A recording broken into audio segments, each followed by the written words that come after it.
Oh, happy dagger. Oh, happy dagger. This is thy sheath. There rest. And let me die.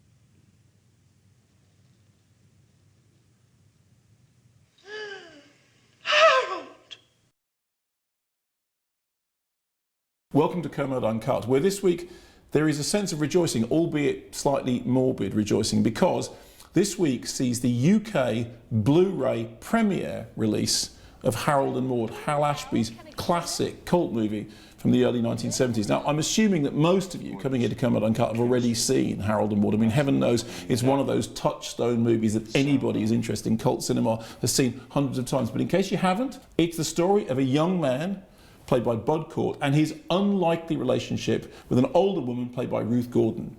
She is embracing of life. She's crazy, she's wild, she's reckless. He is hell-bent on staging his own suicide over and over and over again.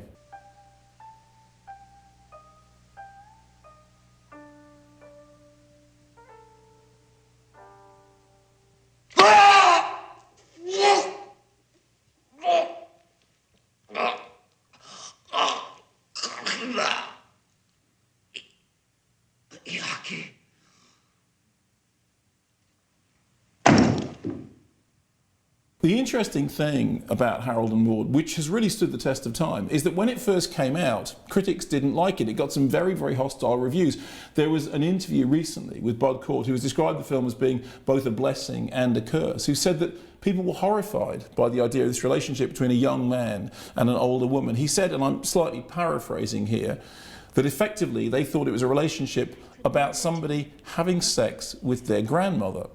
Also, people didn't know how to respond to the film's slightly morbid black humour, despite the fact that it's all buoyed up by a wonderful Cat Stevens soundtrack. Now, if you want to understand just how well Hal Ashby pulls off all these different themes, look at a film like Restless, the Gus Van Sant movie, which tries so hard to be Harold and Maude and fails so miserably. Restless is an appalling film to watch. It's really difficult to watch because it's so badly done, and every frame of it you think, I wish I was watching Harold and Maude.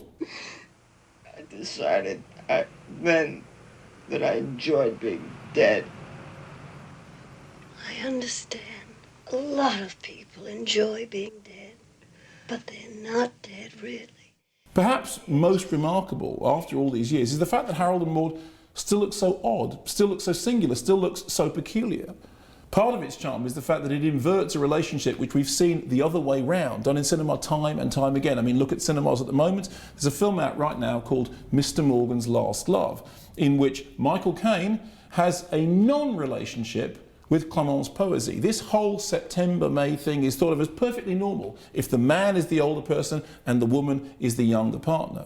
We've seen this also in a film like Venus with Peter O'Toole. But as soon as you invert the gender relationships, it becomes something different, something more confrontational, something altogether more radical, and, for my money, something altogether more interesting. Looking at Harold and Maude now, it is a spiky film, it is a strange film, it is a film which makes you sit up and think. It's engaging and quirky, and I mean quirky in the good sense, because heaven knows, for me, a little quirk goes a long way. But it's also one of those films that no matter how many times you see it, you always see something different, you always see something new.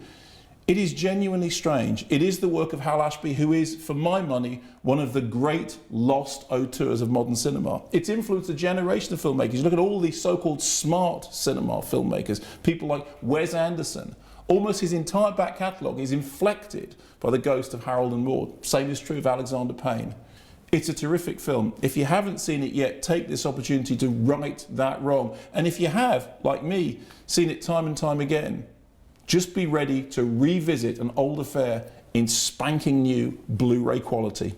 Do you think the sexual revolution has gone too far? It certainly has. Do you find the idea of wife swapping distasteful? I even find the question distasteful. Do you people's